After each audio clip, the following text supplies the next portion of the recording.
అందరికి. అందరు బాగున్నారా ఫ్రెండ్స్? నేనైతే చాలా చాలా బాగున్నాను. ఈరోజు నేను మాగాయ పచ్చడి పెడుతున్నాను అనమాట. ఇదిగోండి, పొట్టు తీసేసి ఒక 15 మ్యాంగోస్ అయితే పొట్టు తీసేసుకొని సన్న స్లైసెస్గా కట్ చేసుకొని ఒక 1 అవర్ నేను కొంచెం ఫ్యాన్ గాలికి ఆరబెట్టుకున్నాను తడి లేకుండా. అలాగే 1 kg పల్లి నూనె తీసుకున్నాను అనమాట.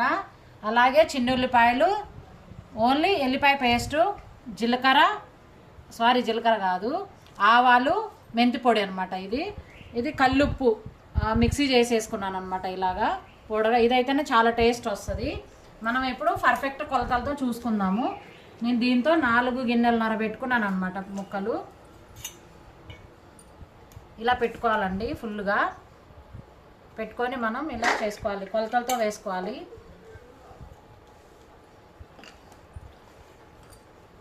ఎన్ని గిన్నెలు అవుతాయి చూద్దాం, దాన్ని బట్టి మనం వేసుకుందాము.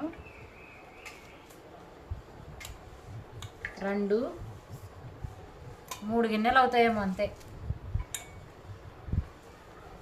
ఇలా టవల్లో ఆరబెట్టుకుంటే తడంతా ఆరిపోయి పచ్చడి బాగుంటుంది అనమాట. లేకపోతే ఎక్కువ జ్యూసీగా అయిపోతుందని కొంచెం తడి ఆరిన వాళ్ళని ఇలా పెట్టుకున్నాం అనమాట మేము.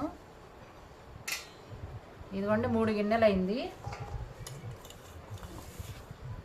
3 గిన్నెలు కొంచెం మిగిలింది. ఇది పెద్ద లెక్కలోది కాదు కాబట్టి వేసేసుకుందాము.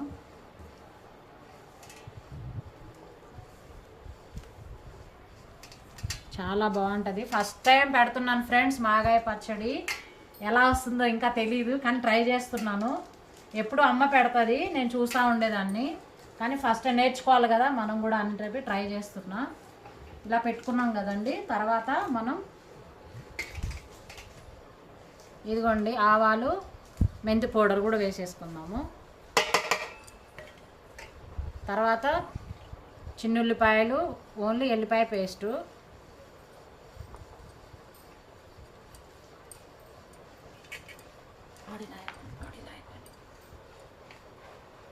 ఇది కూడా మనం కొంచెం వేసాం. 3 గిన్నెలు వేసాం కాబట్టి ఒక పావు అంతా సరిపోతుంది, ఎక్కువ పట్టదన్నమాట.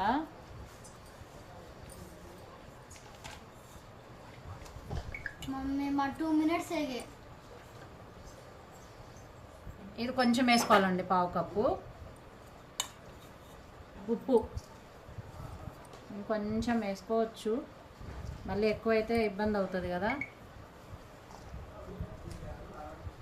ఇలా కలిపేసుకుందాం. మొత్తం ఇలా కలిపేసుకొని తర్వాత కారపొడి వేసుకుందాము. ఫస్ట్ ఇవైతే కలుపుకోవాలి, ముక్కలకు బాగా పడుతుంది.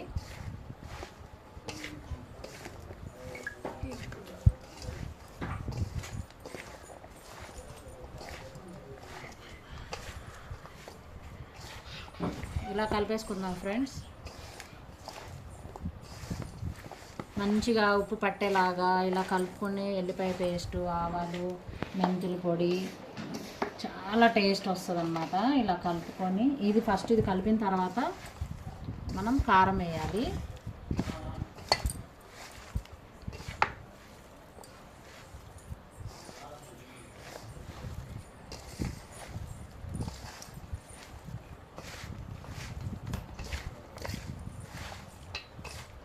ఇదిగోండి ఇలా కలిసింది కదా. ఇప్పుడు ఇలా కలిసిన తర్వాత మనం ఏం చేద్దామంటే ఇప్పుడు కారపొడి వేసుకుందాం. ఇది పట్టించిన కారం అండి, ఊరు నుంచి పట్టించుకొని వచ్చాను నేను. మనం దీంతో కొలత వేసుకుందాం. 3 వేసాం కదా, హాఫ్ వేద్దాం దీంతో. 3 గిన్నెల ముక్కలకి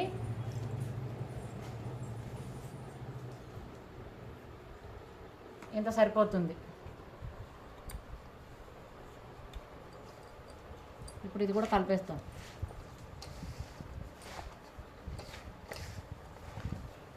బాగా కలిసేలాగా కలుపుకొని చాలా కారం ఉంటుందండి, గుంటూరు కారం. ఇది చాలా కారం ఉంటుంది అనమాట, మామూలు కారం ఉండదు. గుంటూరు మిర్చి అంటే మామూలు విషయం కాదు. చాలా చాలా కారంగా బాగుంటుంది. మాగాయ పచ్చడి చాలా బాగుంటుంది టేస్ట్గా. మామూలుగా ముక్కల పచ్చడి పెట్టాము, కానీ మాగాయ పచ్చడి పెట్టలేదు. తర్వాత ఆయిల్ కొంచెం పోసేసుకుందాం. ఇంకా ఇది తీసేసి, ఇది ఆయిల్ వేడి చేసిన ఆయిల్ అండి, వేడి చేసి చల్లార్చిన ఆయిల్ అనమాట. మనం దీంట్లో పోసుకొని కలిపేద్దాము.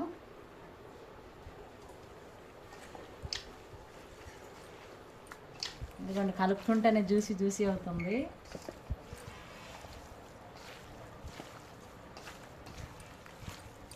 తాలింపు ముందైనా వేసుకోవచ్చు, తర్వాత అయినా వేసుకోవచ్చు. నేను తర్వాత వేసుకుందామని తాలింపు వేయలేదు. ఒక 3 రోజులు మగ్గిన తర్వాత తాలింపు వేసుకుంటానండి నేను.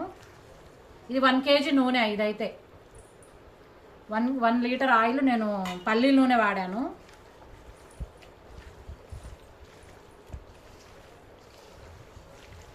వావ్ సూపర్ ఉందండి. మంచి ఫ్లేవర్ వస్తుంది, మంచి సువాసన వస్తుంది పచ్చడి అయితే. వావ్ సూపర్ సూపర్, నోరు ఊరుతుంది నాకే.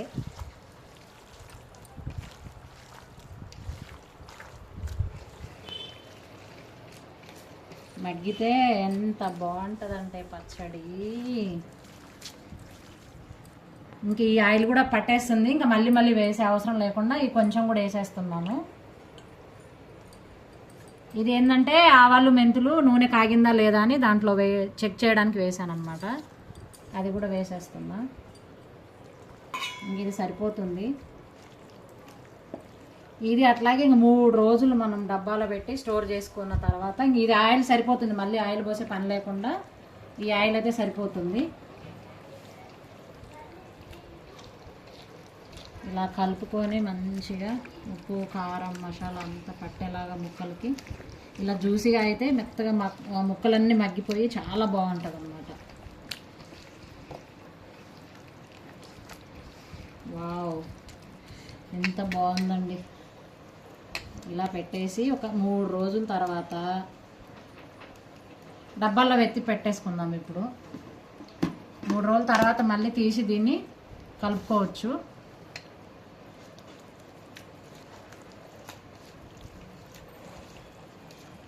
ఉప్పు సరిపోయిందో లేదో 3 days తర్వాత మనం చూసుకోవాలండి. ఎందుకంటే ఎక్కువ వేసామనుకోండి ఉప్పుగా అయిపోతుంది కాబట్టి ఇప్పుడు అవసరం లేదు. చూడండి ఎంత బాగుందో. గుంటూరు కారం ఎర్రగా ఉంది. మీకు ఈ వీడియో నచ్చిందా? నచ్చితే లైక్ చేయండి, షేర్ చేయండి, సపోర్ట్ చేయండి ఫ్రెండ్. కామెంట్ చేయండి, నేను పెట్టిన ప్రాసెస్ కరెక్టా కాదా అనేది కామెంట్ చేసి చెప్పండి. ఓకేనా? బాయ్.